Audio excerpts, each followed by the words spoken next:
Matchup of the day, Cyclops, Athlete Gaming versus FURIA. And FURIA were just in action. Yes, they were. And they didn't do so great. They are warmed up and ready though, so second match might go differently. Right. We'll have to see, but as you said, Exit had the advantage last time because they were coming fresh off their game. Now FURIA gets to return that favor onto Cyclops. This is going to be a fascinating match, if I'm being completely frank here. And before we get into the matchup, look at the groups. Look at that. Exet pick up 3 big points, denying FURIA an opportunity to tie Team Liquid by the end of the day. There were 6 points on the table for FURIA. So far, they've gotten 0 of them. They're going to need to do a little better against CAG, or else FURIA could end up in last place. As right now, they're tied at 3 points apiece. Team Liquid and Exet are done. This is the only match that's going to occur now. So, well, if you're Cyclops, you need these points. Yes, Neither team are going to be knocked out. But, speaking of Cyclops, we've got Gator and a nice little feature on him.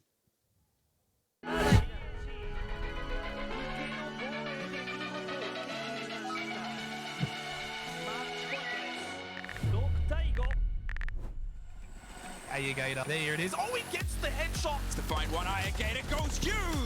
CAG, just like that. Gator's hungry. He finds one. Hello? Hello, Jordan. Where are you looking? Now Biocat can trap at this level. Boys, where was the call? You have the drone and he's got 2.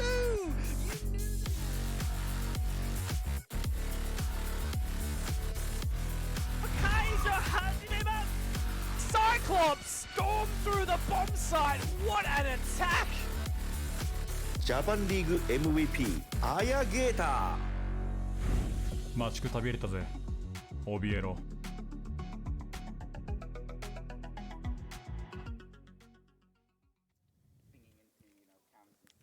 Well, far and away one of the most entertaining players on the team, if not necessarily the top player on his team. It's always enjoyable to see him talk smack and make faces and gestures, etc. I've had a couple animated players like that here, but Gator definitely stands out. So, for statistics, let's talk about Gator first because that he was the man on your screen and still was just a second ago. He is +4 in KD and +2 in injury, so had a pretty neutral situation so far, but looking to make a bigger impact here at the Charlotte Major. These stats are from the regular APAC situation, so those do not necessarily include the ones at, only from the Major itself. And honestly, Cyclops is really reminding me of a good old throwback in like Noah Renko, an animated team who laughs and sings and dances, and they put on a good show as well as they make themselves feel good by, what was it that they used to do? Like they almost like embarrass themselves, like kind of like get out of that like nervous groove, something that Noah Renko themselves also did with those weird dances that they would do, and it seems to work because Cyclops, very aggressive, very fun to watch, has some of the most ridiculous multiplay in the whole world, honestly, and it's still an operator that gets banned against him almost every single matchup. So let's keep an eye once we get to the ban phase if FURIA will always respect them on team or if they'll let it through. I mean, CAG likes to bring these innovative strats to the fold against their opponents, and with the way FURIA plays more often than not, I think having an ace in the hole or a couple tricks up your sleeve would be particularly good. Anaton is going to be the standout performer on this team if you were to look at just simply kills and KD, but Black Ray is not too far behind. In fact, everybody on the team is actually doing pretty well. Over the last, couple months of gameplay, every single one of the players is at a 1.03 or better. This is very close to Astralis, who just punched their ticket to the playoffs. They just eliminated the Chiefs. Unfortunate. Chiefs will still play tomorrow, but they cannot make it out of the groups. For CAG, they've still got a chance to make it out of the groups, as does FURIA. And you got to know where are we going to play? Well, it's on your screen. We're going to Bank. We just went to Bank. FURIA just lost Bank 7-4, or 4-7 rather, to Exit, and they said, let's run it back and hopefully change that result against CAG. That is quite rare to see in Rebel Succeed. Normally, if you lose in a map, you don't go back on it, and not against a team like Cyclops that's very unpredictable. And the thing about Cyclops is that they are one of the only teams, maybe actually the only that I can find so far, only checking about half the teams here. They've played all 9 maps in the last 3 months, and they've played Bank. 4 times. CAG plays their own way. They like to set the pace of their matches, and while it might not have the most results internationally that they want, it's still always entertaining to watch. And this group, especially at the bottom of the group, is very close. Need we remind you that in the previous matchup against FURIA and XSET, all 3 of these teams, FURIA, XSET, and Cyclops, all were tied at 3 points apiece. So I have no doubt that this is going to be a thrilling matchup. Will it be a nail-biter? We don't know. Let's not get too far ahead of ourselves. There it is. You talked about the Monty Band. Bank is a great map for Montaigne if he was available to play. So Blitz is still available. Fuse Shield is still available if you want to do it. Osa is available. Osa is available. And look at that. Aniton. And I took that personally. Vigil also banned out next to the Nook and Montaigne. And these are 3 operators that, again, are not commonly banned by teams. But these are pocket bans. These are direct counter bans. That they are. Nuke, of course, the only operator so far that also followed along the previous matchup. Kaid follows Troop, which is actually a bit different, because normally the Kite only gets banned if the Thatcher is banned to kind of match it, because the Thatcher is not available to be played. Hatches are hard to get through because you need the Maverick. But in this situation, it's one of those, we ban the Kite so we don't have to play Thatcher on the attack inside. That's going to give you more freedom once you get to that stage. And honestly, if you're a Cyclops on the attack, you want as much flexibility as possible when you get there. So I think this ban makes a lot of sense for them specifically, but they have to defend first before they have to worry about that. So let's see if that ends up biting them in the butt, or if they'll do just fine in the 6 following rounds to come. Open areas start as we expect. One of the, if not the strongest statistical bomb site on Bank, but a bit of a different lineup than what we're used to, because we're seeing a pulse from Gatorada, something that is not played by that many teams these days in Rainbow Six Siege, as the game has gotten more complicated. The UMP, of course, not being the greatest gun to use, but usually at major events, guns not the biggest difference. Players are so good at hitting headshots for the most part that any gun can do the damage that we need. The Maestros is still our pick. The Valkyrie, of course, we can expect that every single time around. So now the question comes, Furia, are you going to start off with the IQ and respect the Valkyrie information, or are you going to go without it? So far, the only change they've made is going from Maverick onto the Buck to enable themselves with more vertical damage control, and that seems to be what they locked in. All right, well, first round's a charm. 10 seconds into live action. Setup still happening right now for CAG. They brought a pulse. We actually haven't seen a lot of pulse so far at the majors. Almost none. Almost no pulse being brought out.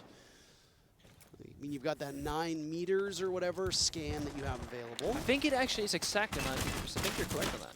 I think I'm correct as well. I'm guessing that they were expecting early action because as Gator doesn't really do all that well in the fragging department, Fantasy just runs right over top of them. And first pick goes in favor of Furia. There's an Adrenal Surge used early on. Rare is dead to a Nitro Cell, tossed out by Gatorada. Fantasy sees some bullets trace across from the soft wall inside of Tellers. Down goes Fantasy. Aniton with a big play, still there, looking for more through the soft wall, dealing tons of damage to STK. Nitro Cell gets pulled out, but STK dusts him off before it can go. Gatorado with the trade back. These teams are just blowing each other's heads off, and there's still 2 minutes to go, and half the server is dead. Such a different pace than the exit Furia game, and Fantasy walked straight into towards the bomb side, skipped over Arkham Tellers entirely, but fortunately his team is doing good work so far as Handy finds another kill onto Blackray, now evening back the man count to a 2v2. 1 C4 available for Susu C. He has that available if he needs to. Of course, Pulse doesn't, but they do have a little bit of information. The Maestro cameras, the bubbles, as well as the Black Eye Valkyrie cameras will grant defenders a ton of information. Yellow pings come out. C4, it whiffs. It does not hit the ceiling. It is a whiff and a half, which allows Miracle to stay alive for a bit longer. Suzu just playing inside of open area. This is the bomb site after all. Cascade of flashbangs go off around him. Calm before the storm, not looking the right way. It's Handy and Miracle with a flurry of 2 kills to pick it up, and Furia take round number 1 swiftly after Fantasy stormed the building, and Furia never really let up. That is such a... I mean, we just saw Furia play against Exit.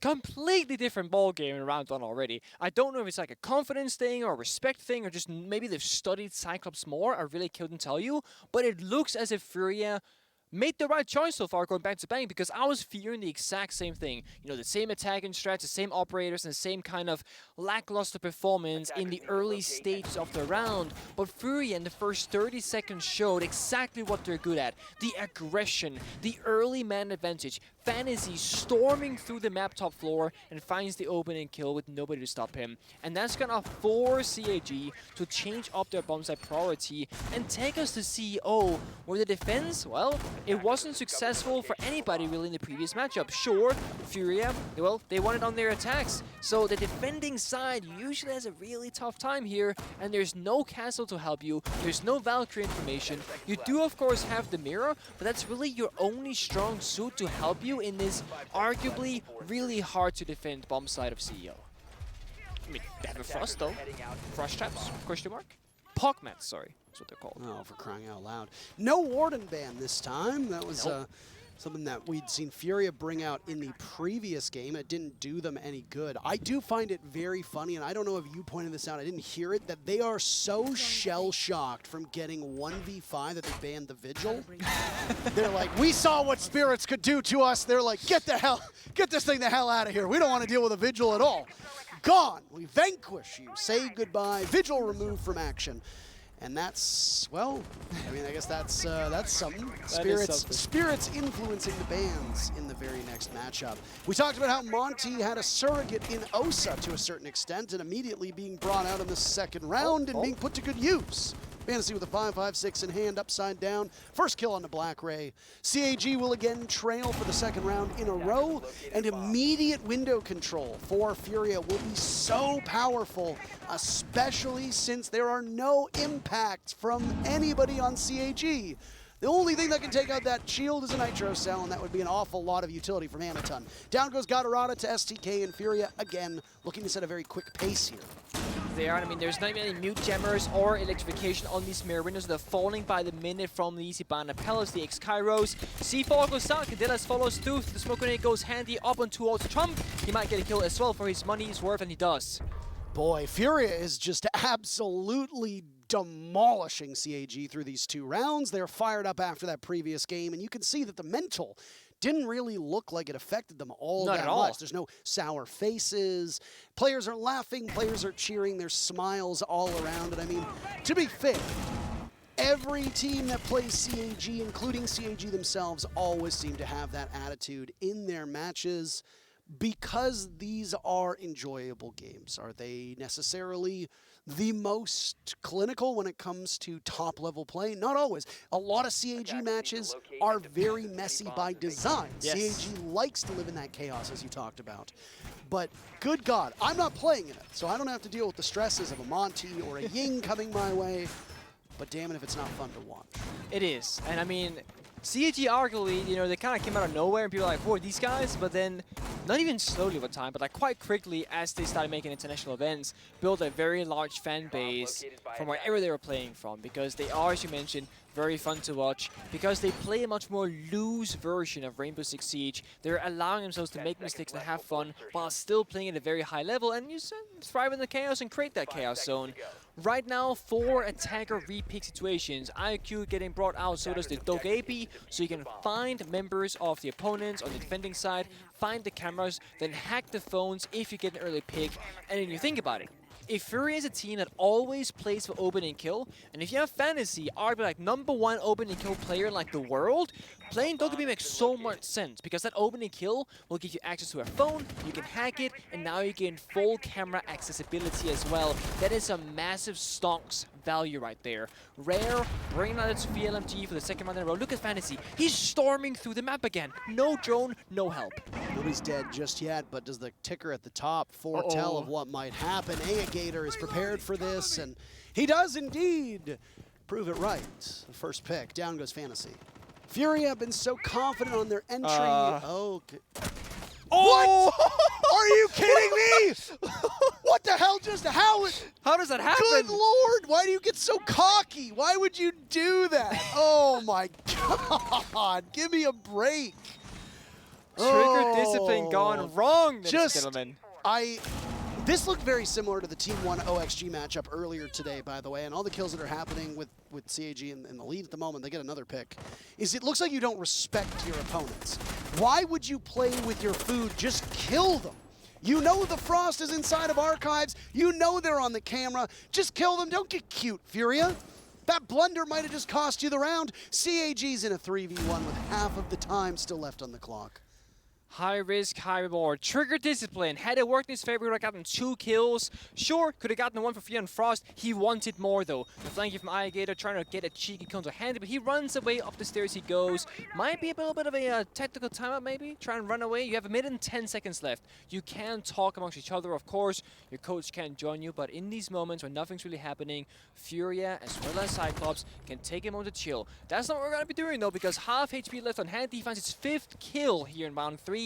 Leading you in a 1 versus 2 with plenty of time to go. 3 flashbangs, 14 X-Cairo pallets. Actually a winnable situation for Furia if Handy plays this correctly or if Cyclops gives him those 1 versus 1 situations.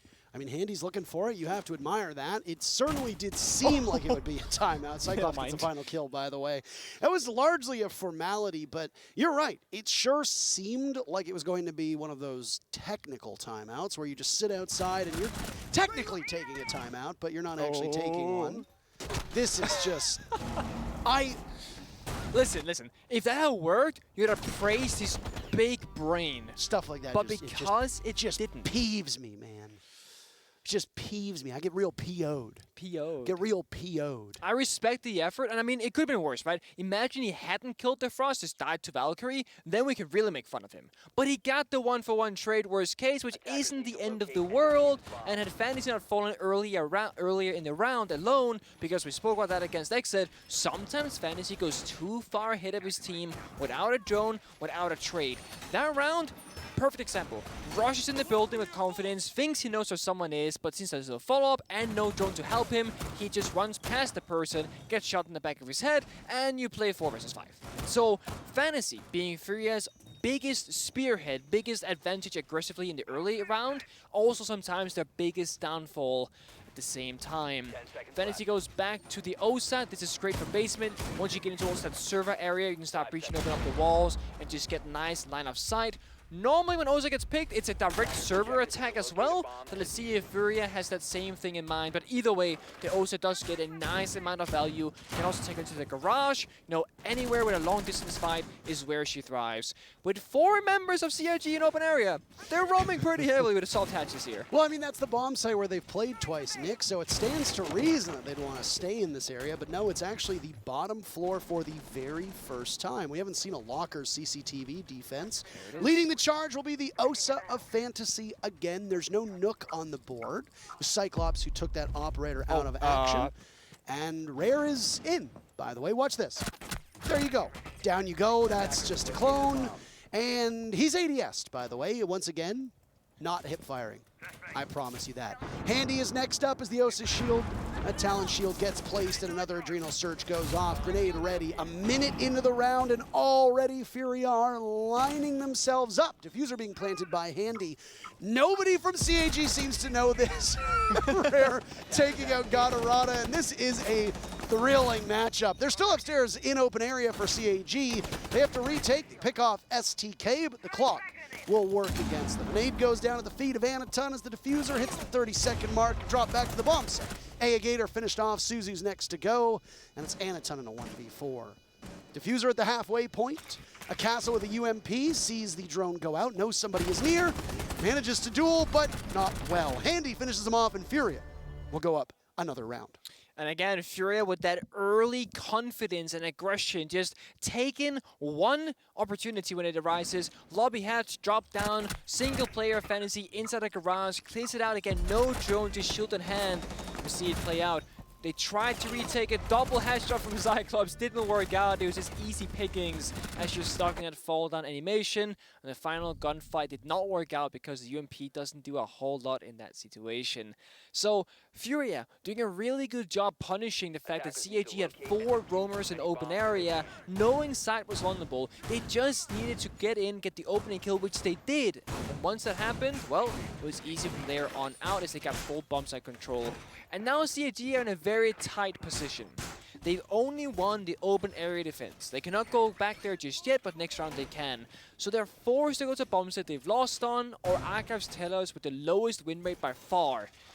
They're gonna go CEO. They've changed a few things, and the most notable thing to talk about here is they're bringing out the mute.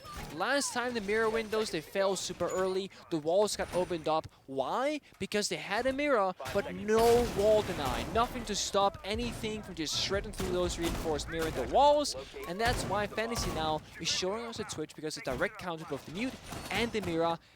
STK and the Amaro, please, please don't, no. They've got the Amaru, No. they've got the Lion. Watch this. Hold on a second here. Moment of truth. 3, 2, no. Here it is. 1. Up you go, in you go in the middle of the bomb site, and just like that, the diffuser's being planted with 2 minutes and 35 seconds They don't left. CAG has no idea, by the way, and boom goes the dynamite. Anaton the first to die. God, this is an exciting match to watch. Anaton goes down, so does Rare. He follows. Black Ray right now on Banana. 1 and 4, not exactly the result that you want out of a star player on your team. Fantasy picks off yet another on the Aya Gator. Nitro Self from Suzuki goes off. It connects on STK before he's traded out by Fantasy. Still in the middle of the site. CAG will need to retake. Having some difficulties. Gatorado back at the bomb site.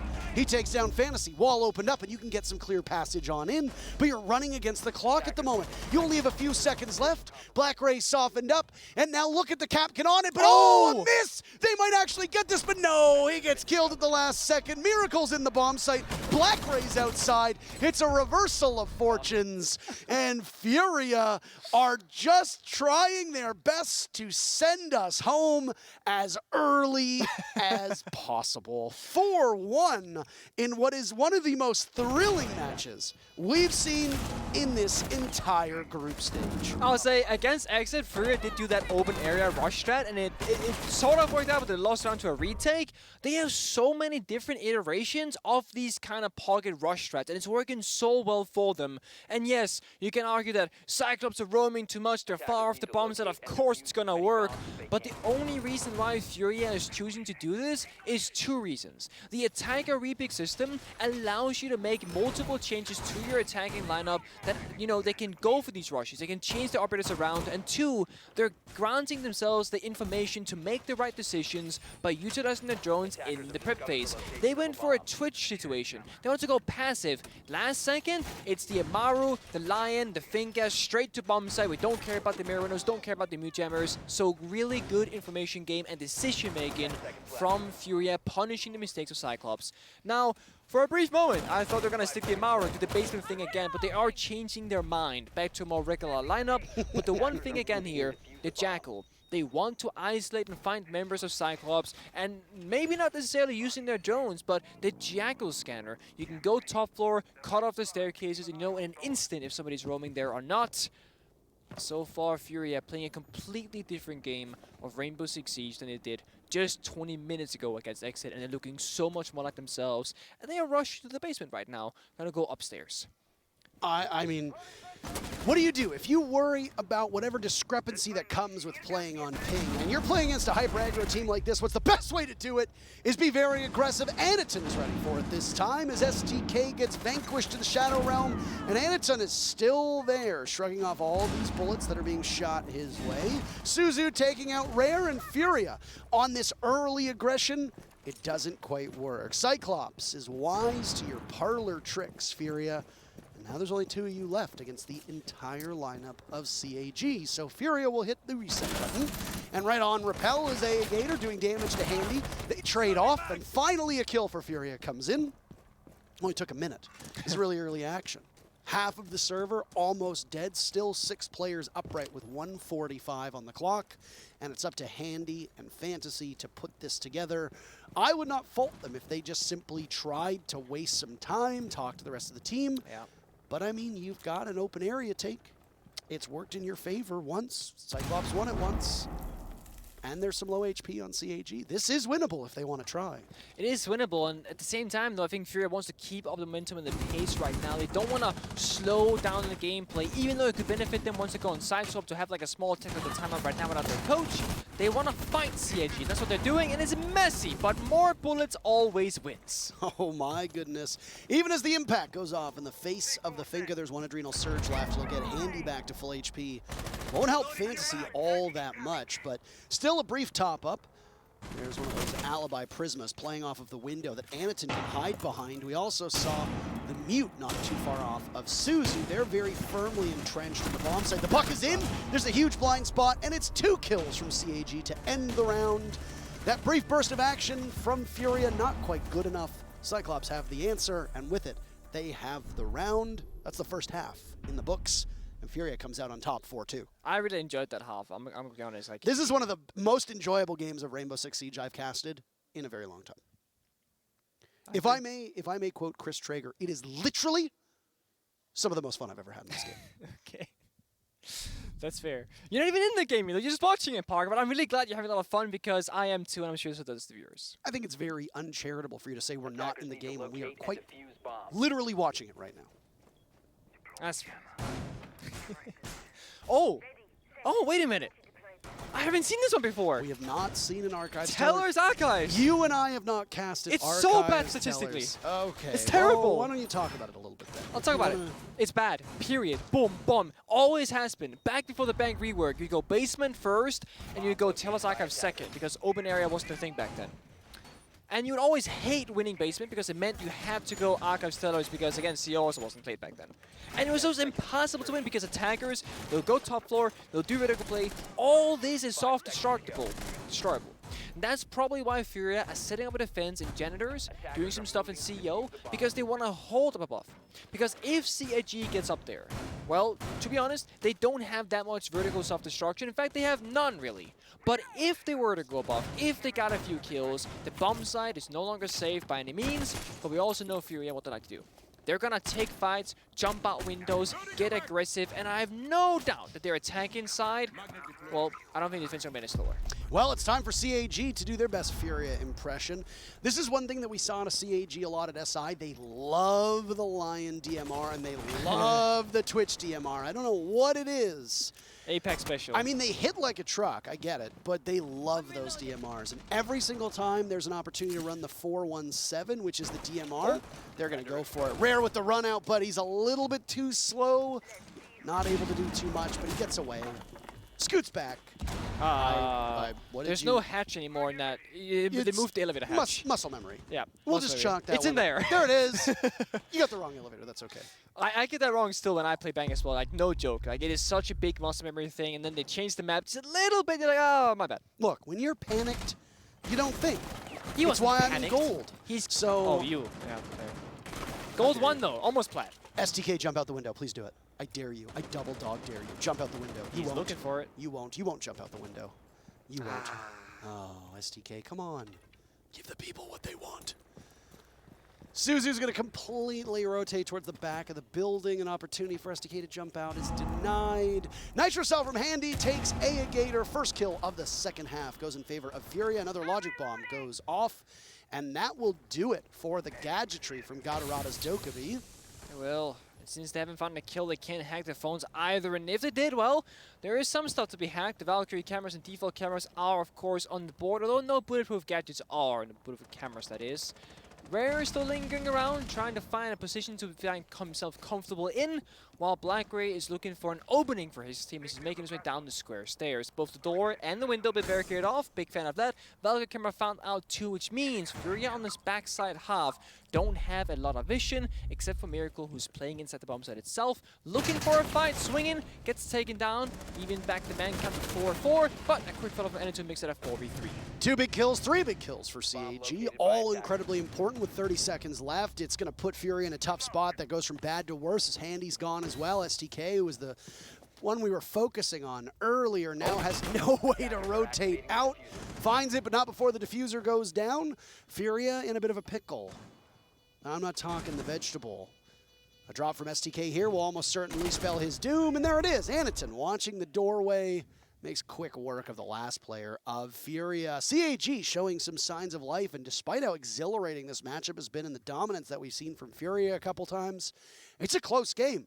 Only one round for CAG separates them from the leaders in FURIA. Almost tied back up now, and I mean that was like the desperation play. It had to be Telus archives. We don't see very often. We did just there, and this is why we don't see it anymore. And sure, the bomb site itself didn't play a huge part, but there just aren't a lot of strong positions you can play around, and that's why FURIA got punished. CAG, despite losing the early opening pick, they managed to get the round.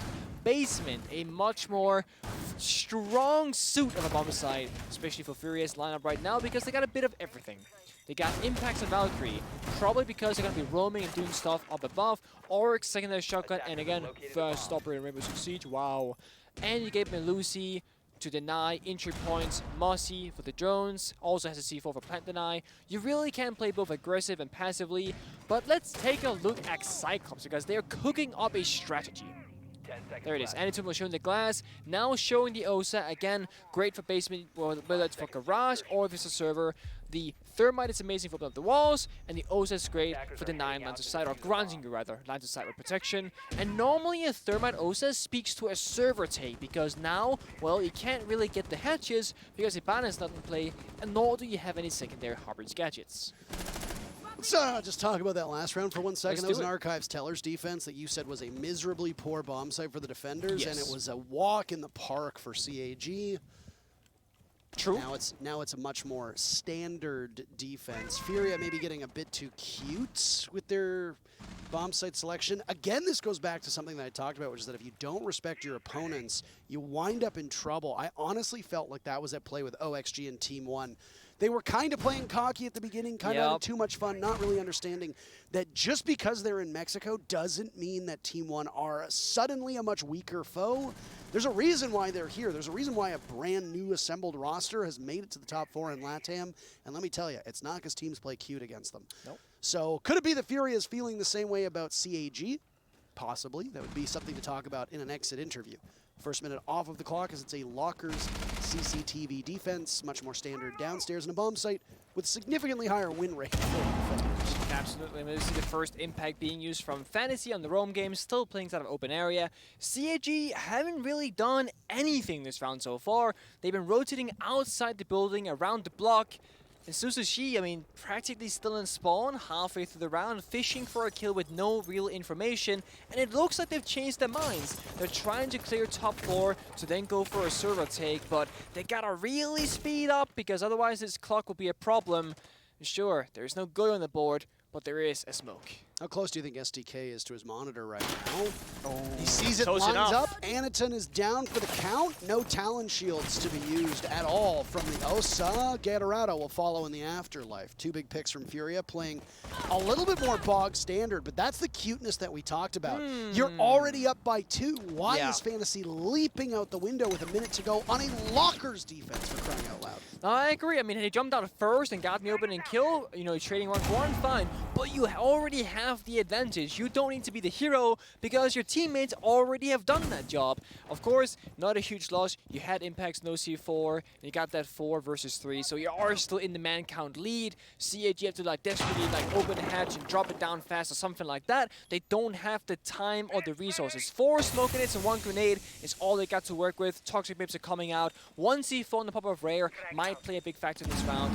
There we go. Grenades, and soon to follow should be players dropping down these hatches.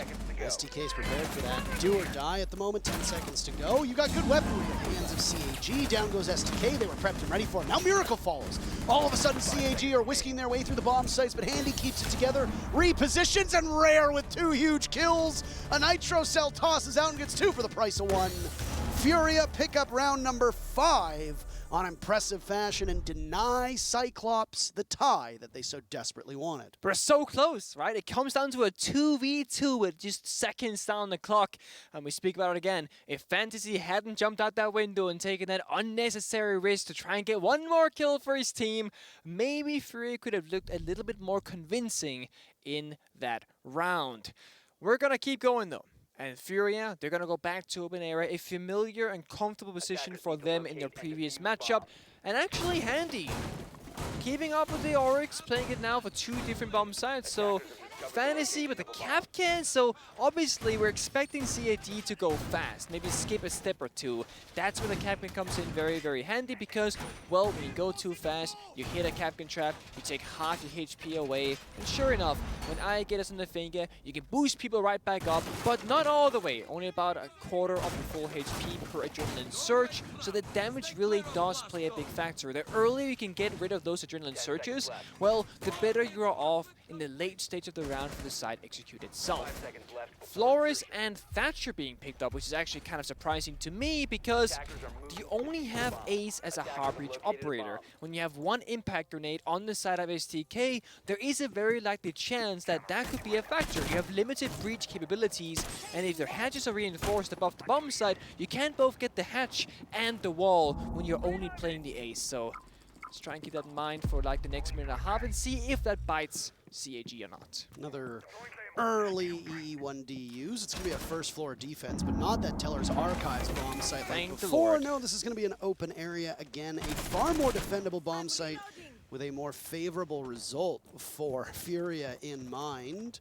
Though they will still be defending this portion of the map down below, as we talked about before, you want to have those avenues around the bomb site to keep map control so that the attackers can't just walk right in.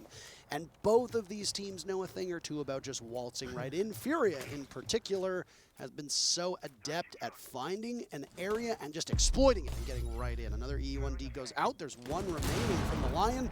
Look at that. Gator with the first kill, but Rare trades him off immediately. An explosion inside of the bomb site doesn't help either team.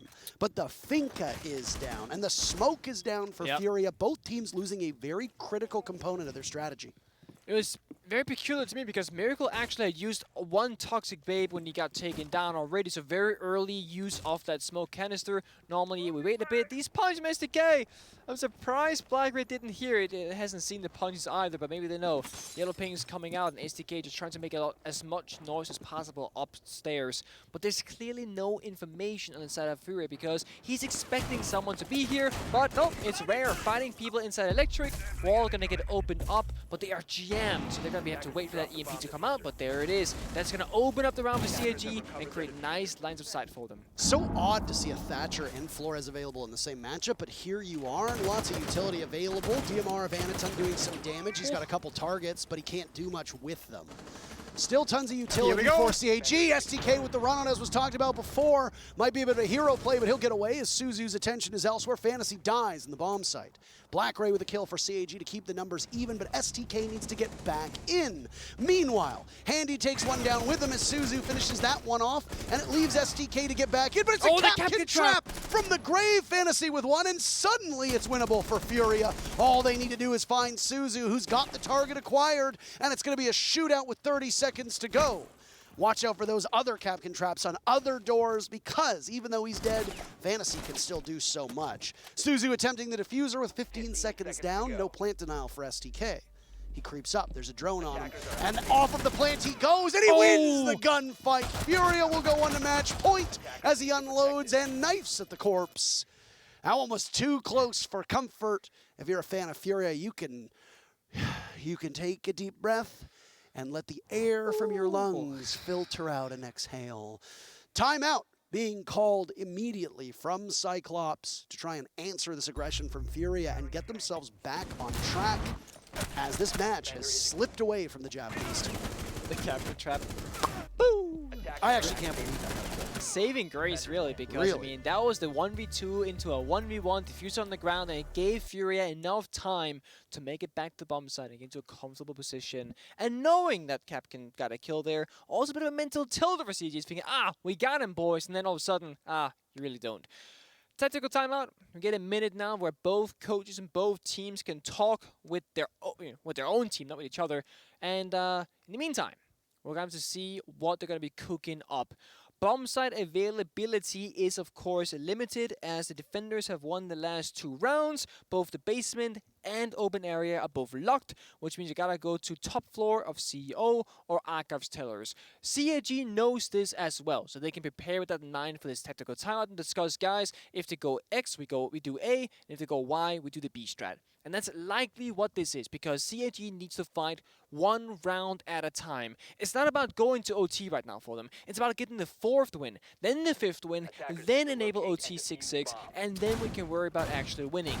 FURIA, well, they're gonna go up above, and they have actually brought out the Dire Wolf special from earlier. The Rook of all operators, which makes absolutely zero sense to most viewers maybe, but the thing is, you want a good gun and a good scope. You see right now Fantasy actually picked from the Echo onto the Rook. That's not an attacker or defender repick, but he chose the Echo first, changed his mind while you could pick your operators, and went to the Rook instead. That's what that signifies. In other words, 1.5x scope to a 2.0 scope most likely, because Fantasy wants to fight these long lines of sight. And if you look at this, Glass and probably a DMR from Gatorada means long lines of sight is what CAG wants as well. Oh, it feels very fitting, doesn't it? The very first round of the very first match that we did today started off with a Rook on defense in the theme park. And what could be the final round of our final match today ends with a Rook. Is C4 spawn peak on ATM? He's like, I don't know what I'm doing either. They have a yellow ping. He might be in trouble here. Gotta run for your life. Maybe these metal railings will help you? Good trigger discipline from Gatorada, and it looks like he's actually going to get away. Gatorada had a small window of opportunity, doesn't bother to take it, as, again, he doesn't pull trigger. That opportunity there, as we discussed. Slipped away. But he manages to get away, so Rare is now deep living inside of Archives. Not a thing of the past, still very much the present. The Glass, of course, the key operator, the smokes from Gatorada on the Doka B as well plays into that execute strategy. The thermal issue from Glass means that nobody can really see back through the smoke because Warden's not in play on the defensive side. We do see here the 2.0x scope, long lines of sight opened up for the defenders, which means right now all is good in the world. But once the smoke grenades comes out from Anitun, it's going to be much more difficult to defend anything on this bomb side. That's the first logic bomb used by Gatorada as the window gets shot out. STK knew this part of the map quite well against in their previous matchup against XSET, but can he still make it work? Obviously, CAG will not be as practiced here for it. Oh no, the beam in the middle. He can't see it, and the Glass finishes him off. STK the first to fall. Cyclops with an advantage. Expecting a repeat. So the Glass posted up on that spot. Gator down below to catch somebody through open area in case there is a rotate from FURIA. Gatorada is still on that lobby rappel on the north or the west side, sorry. Waiting for someone to go into lobby, but so far good discipline from FURIA standing still, but Fantasy gets a kill onto the Glass of all operators. That's the key execute operator off the board for CAG. That's gonna make their entire strategy so much more difficult to execute. There's nades ready to get tossed on in as a magnet catches what sounds like a Selman, and Adrenal Surge goes out too. Suzu can swing into the bomb site whenever he so chooses. He's got a long line of sight towards that janitor closet, but there's nobody to pressure him. Fantasy, as you talked about with that long-range scope, he's going to reposition and sees the head, takes a gun duel that may be not the smartest of ideas. Down goes Gator, and now it's a run out from Rare! He catches 2 of them for his trouble before the Nitro Cell goes off. One on rappel, another on a window, and the 2 remaining members from CAG are still in that position with 20 seconds to go. But they have to get into the bomb site, as if they don't, that's the game for them. Miracle contesting inside of Janitor. He'll reposition, both teams doing tons of damage to each other as Fantasy has been down in the onslaught. CAG have 2 more bodies to find. They're desperately running out of time with only 5 seconds to go. Miracle needs to stay alive. He catches 1 and both.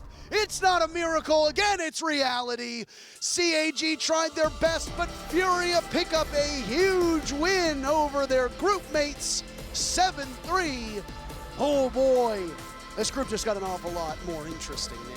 And FURIA also took us to a map they had just lost on previously 20 minutes before this match started, because they lost unbanked to XSET, and very few teams have the confidence in themselves to say, you know what, that was a one-time mistake, we're gonna go there again, we're gonna try and win it. CAG has played bank 4 times in the last 3 months. They are well versed in this map, and yet FURIA made it look almost too easy on their attacking side with how efficient and aggressive and confident they were playing in those first 6 rounds. Well, that's it for that match. That's it for this stream in terms of gameplay, but we still got some more talking to be done. Nick, though, a break awaits us, and then we'll come back to dissect this match and wrap up the show for the day. Sit tight. We'll be back in a moment.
There are civilians out there who need us.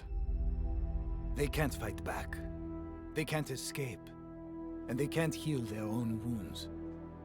That's our job. And we're the best at it. By being careful and compassionate, we can make the world a safer place for everyone. We do this to be of service. And we can't afford to be complacent. When we go out there, we work twice as hard to protect others. Whatever we have to do, we put the people first. Get them out of here! That will be our focus. With unwavering diligence, we defend. And we get to say that when Wolfguard is on the field, things will be different.